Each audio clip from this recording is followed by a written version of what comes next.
We buy fixer-uppers, we repair them, and we still use the same strategy, right? We rent them out and then we refinance with the bank. But because we've now scaled that up into hundreds of rental properties, there are other businesses that naturally go along with that. I've got dreams, I've got dreams, I've got dreams to find a way out. I've got dreams, I've got dreams, I've got dreams to find a way out.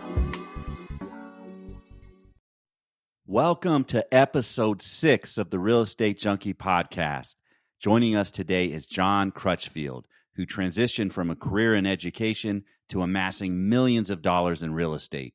He's the voice behind the Grab the Map podcast, the insightful author of House Poor to Real Estate Millions, and the driving force behind the mentorship programs at Grab the Map. Today, he's here to share his inspiring story and the wisdom he's gained along the way. John, we're thrilled to have you. Welcome to the show.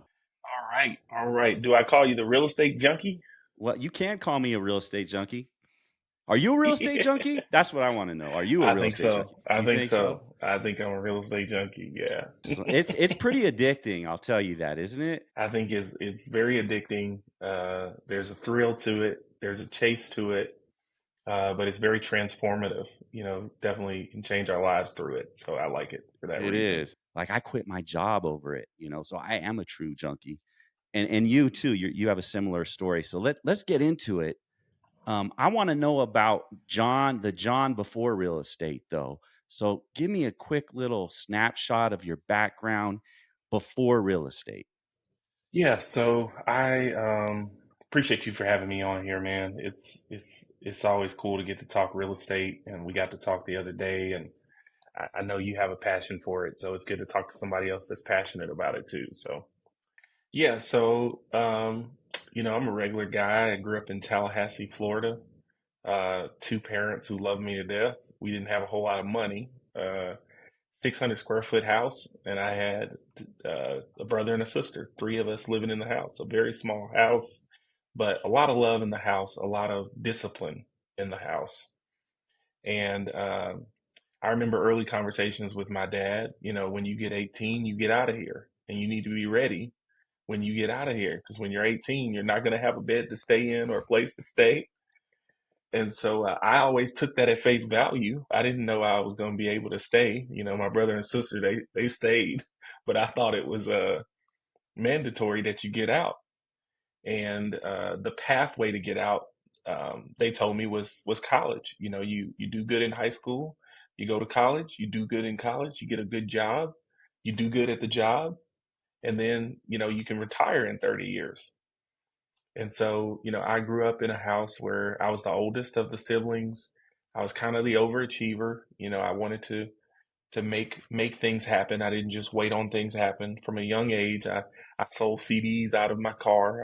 I was a rapper in high school. That was my business. I grew up around hip hop in the Bay Area, and at one point I was a producer and making beats, and so yeah, I Yep. know that life. Yep. Fruity Loops. I made Oh, Fruity Fruity Loops, Loops. Reason. And I don't know if you remember the Triton keyboards, but that's what I No, first no. started making beats on. And Yeah, then Fruity Loops came out. I was like, what is this? Changed the game. exactly. Exactly. Just didn't know it back then, but was trying to experiment. I was what you call a creative, right? And I think a lot of entrepreneurs are creatives. Yeah. I can see it in my kids now. I've got a 9-year-old and an 11-year-old, and I can see my son. He's going to have a job, right? He's followed by the rules. He's not very inventive. He wants to go the path that he can clearly see there's results. He's very compliant, right? And my daughter is like me. She's not compliant. She's a rule breaker, and she's creative, right? She likes to solve problems. She likes to create problems that she has to fix. She's an artist. And I think a lot of artists gravitate towards being entrepreneurs. Yeah, I agree with that 100%. So that's the me before real estate. So you went the college path, and then you graduated college, and you ended up with a PhD, right? Yeah, I know, right? Because you go to college. Then I said, okay, let me look for a job. And when you look for a job, you look for a job that's going to give you days off, and you look for a job that you don't think anybody's going to fire you. And so I naturally gravitated towards teaching. My mom is a teacher, Okay. and I always thought she got the summers off, she got Christmas off, holidays off, and I actually was good at it. So ended up teaching for a few years before some teachers started saying, "Hey, I wish you were the principal." And I said, "I think I could be a principal." So I went back to school and got that license and became a principal. And then somebody said, "Well, you probably should be training other principals." And I went back and got the doctorate and Nice. ended up at Ole Miss teaching as a professor at Ole Miss for I think it was 3 years that I ended up being there teaching um, teachers who were trying to get their teaching license or principals that were trying to get their principal license. So now you're a professor. You've spent a lot of time learning, and you're climbing up that education ladder, right? Career wise as well as degree wise. So how did you bump into real estate? Yeah, so accidentally, I would say I was exposed to renting properties because my wife and I had to move several times after we got married. We got married really early. I got married at 19.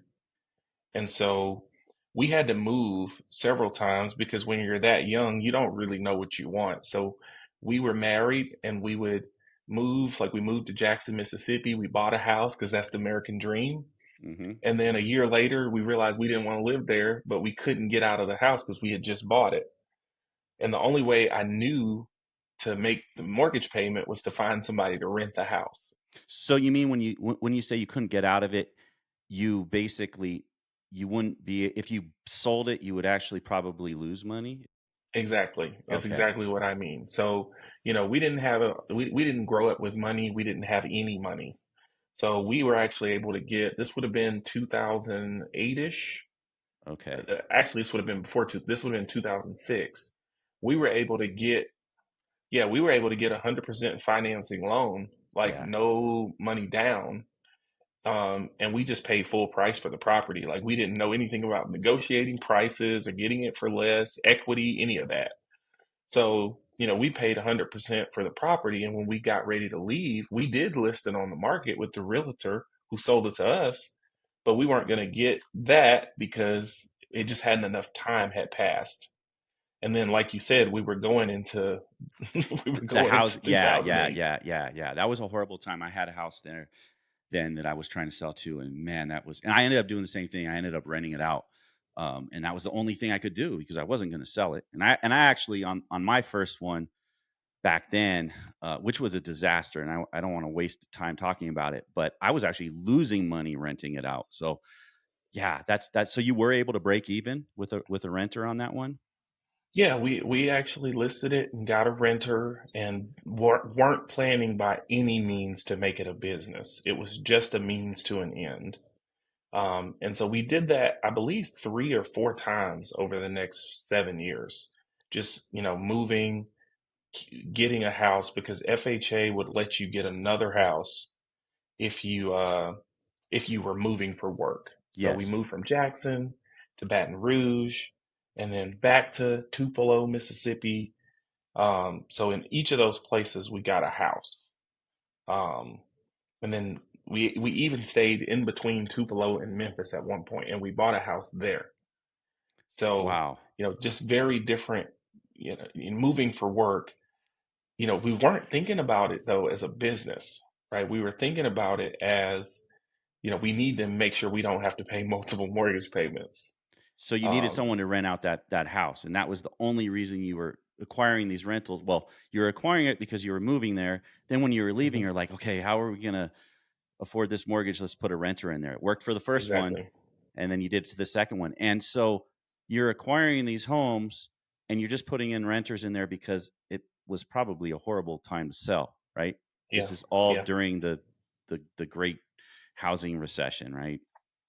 definitely. And we weren't staying enough time to build up any equity, and we weren't putting money down on the property. So fast forward a few years, you know, being a principal is pretty demanding on your schedule, on your time. A lot of people probably don't think about that, but you're at all the kids' games, you're writing checks to the referees, you're supervising after school activities. When parents have issues and they can't come pick up their kids, you're going to pick up, I mean, you're sitting with the kids so the parent can pick them up. All of these things that happen that make me very grateful for our public educators, private educators as well.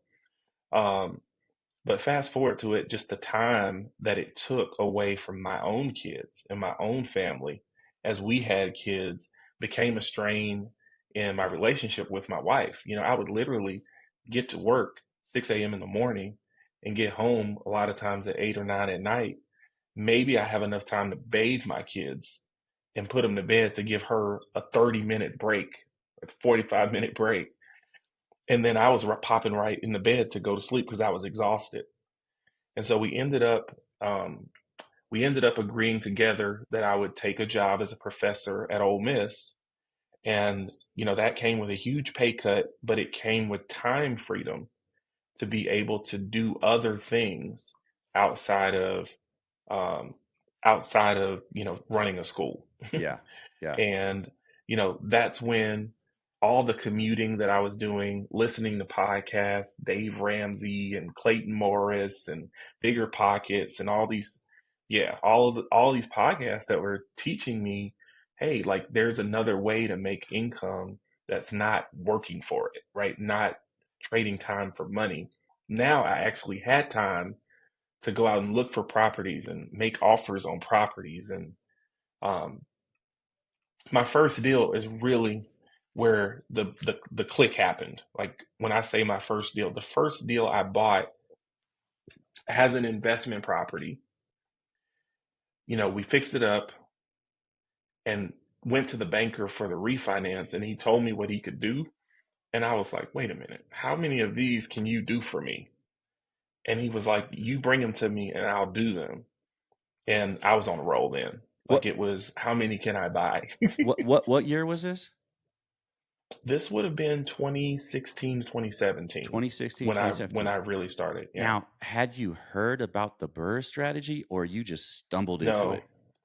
no, this was definitely not something I had heard about. If I had, it wasn't something that had clicked. This was mainly just, it was experimental. Like I knew I needed to buy something cheap because I didn't have any money. Yeah. And I knew I needed to fix it up because nobody could live in it like that. Uh-huh. And so fix it up. And then I knew I needed to rent it because I needed income coming back in. And one of my church members, actually an elder at my church, was the one he was a real estate investor kind of on the side doing it to try to get his retirement ready. And he introduced me to his banker. And the banker really is who kind of explained to me the process of buying them, fixing them up, renting them out, and then refinancing them. Wow. That's incredible. And at the same time, I believe if I'm not mistaken, the interest rates were also starting to go down at this point, right? Like every 6 months or so, you would start seeing declines in the interest rates, which would only help you as you were doing this. Oh yeah. I mean, I didn't know anything about any of that.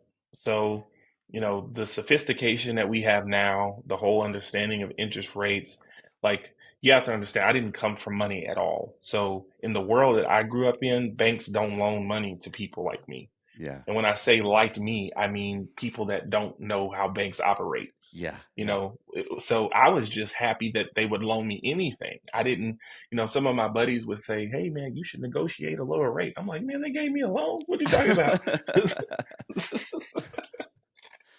So I'm sure there was some context to what was going on that I didn't pick up on because I hadn't been exposed to other real estate investors. I hadn't been going to events or anything like that.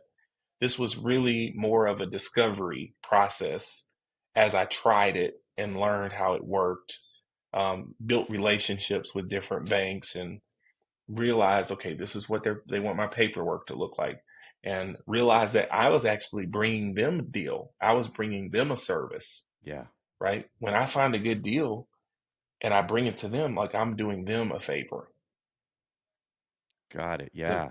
good way to look at it, you know? It definitely is. So now you had the 4 homes that you just bought as personal primary residences that you've moved out of, you rented out. Now you've bumped into this whole BRRRR strategy and you didn't even realize it. So now you're buying up fixer uppers, fixing them up. How are you managing all of these properties at this point? So, of course, I don't really see it as all of these properties because it was just a few. I mean, I was used to running schools with thousands of kids, so it wasn't a big deal. Um, I mean, and we didn't live near any of them, so I wasn't, we had moved each time, so it wasn't like I was going to see the property or anything. Um, I needed the tenant to pay their rent on the first, so they pay their rent. If they didn't pay their rent, I sent them a text. You know, like I didn't get your rent. If they had a repair issue, I would ask them to find the repair person and then tell them to bill me, you Yeah. know. Yeah. It wasn't a whole lot to it for the first few rentals, you know, 3 or 4 rentals is not too bad. And Got it. these were all personal homes that I Yes. had lived in. So these were higher end homes than the rental houses I have. Yeah. You know, the rental houses I have now, it would have been much more difficult to to probably run them remotely. But these were nicer homes, you know, so the tenants were higher quality tenants. Obviously, you've built on top of that BRRRR strategy basically. Where are you at? Fast forward to today. Where are you at right now? Like along the way, what did you stumble into and how did you make pivots and improvements to your strategy?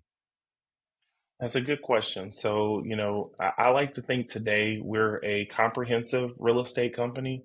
We buy fixer uppers, we repair them, and we still use the same strategy, right? We rent them out and then we refinance with the bank. Um, But because we've now scaled that up into hundreds of rental properties, there are other businesses that naturally go along with that, right? So we do property repairs for our own properties and other people's properties. We manage for other people, and we also manage for of course, we manage our own properties. Um, you know, I have an education business, right, for other investors that are trying to get started, and I like for them to be able to learn and be coached and mentored by somebody who actually owns properties and has built a business around it. Yeah. Um, so that's what it looks like today. I mean, tons of challenges, going through tons of challenges right now. You know, market has changed. Things are not as easy as they used to be. Actually, have not bought a property in 2 months, which is very unusual for us. Um, have been selling for the last 13 months, right? Selling some of the portfolio. So it's a different phase of the business for us, um, but certainly have been growing from the challenges. I'm not the same person that I was as a principal of schools. Hmm. It's totally different how my mind works. You know, I used to think, man, it's hard to get a job. Man, I don't want to lose this job because I'll never find another one.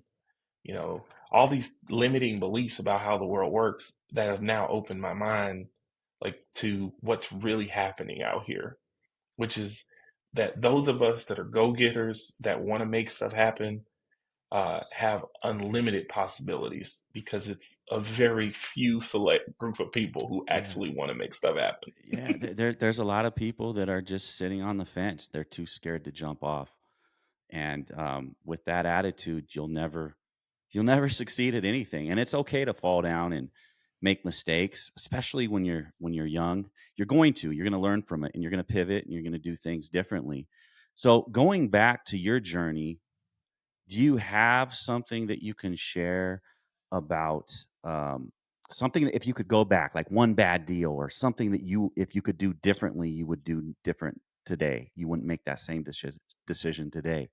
Do you have a story or something like that you can share with us?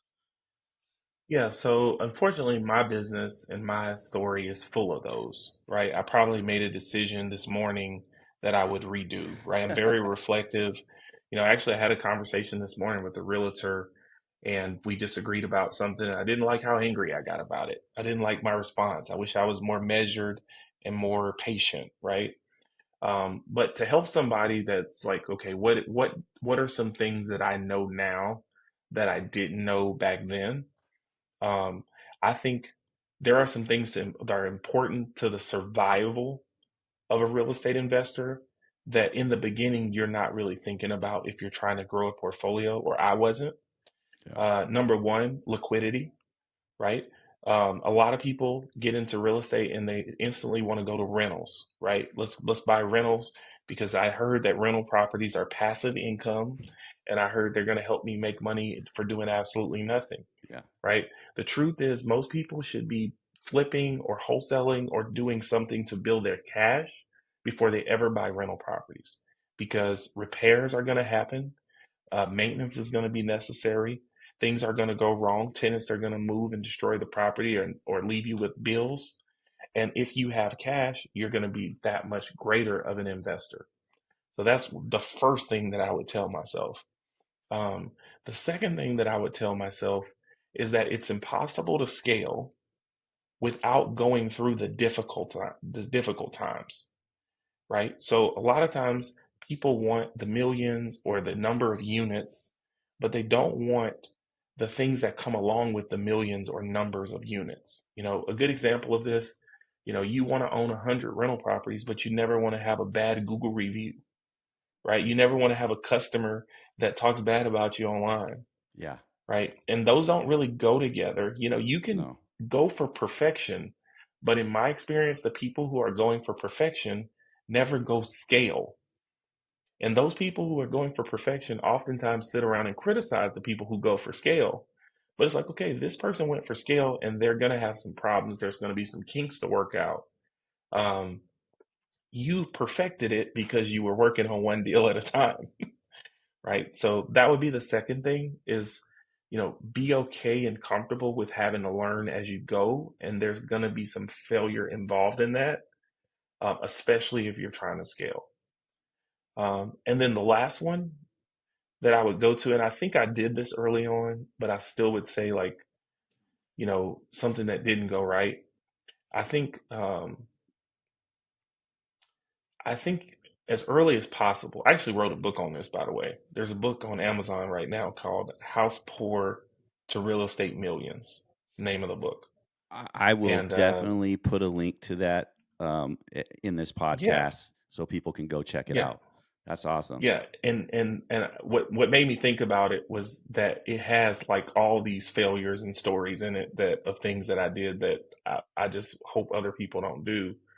Um, but what I'm really trying to say is you don't have to do things wrong just because, right? Like you can actually get mentorship, get coaching, associate with people who already have walked in your shoes so that you can avoid some of the downfalls. And that's something early on that I probably should have done even more. It's like walking through other people's units, other people's rehabs, other people's flips, so you see what the standard is, and it helps you not have to learn the lesson or as hard. Yeah. For sure. Yeah. Trial and error. Use someone else's trial and error to perfect your path. That's very a smart way of doing things. So, if you were just starting out all over again, let's say you're someone that is living paycheck to paycheck, maybe doesn't have the best credit score, can't qualify for an FHA loan or any type of loan, and they wanted to get into real estate, would your recommendation be, because you just mentioned like wholesaling and these other paths to building up some equity or some cash? Um, is that your recommendation, or where would you point them as a starting point? Yeah, so I think everybody's journey is personal, right? It's very personal because everybody's starting with um, different kind of tools in their toolbox. Some people have cash and they're great at their job, and maybe they're starting with rental properties to kind of go alongside as a retirement tool. Some people are entrepreneurs and they're starting from scratch, or they're getting out of another business and they want to build a real estate business, right? That's what I've done.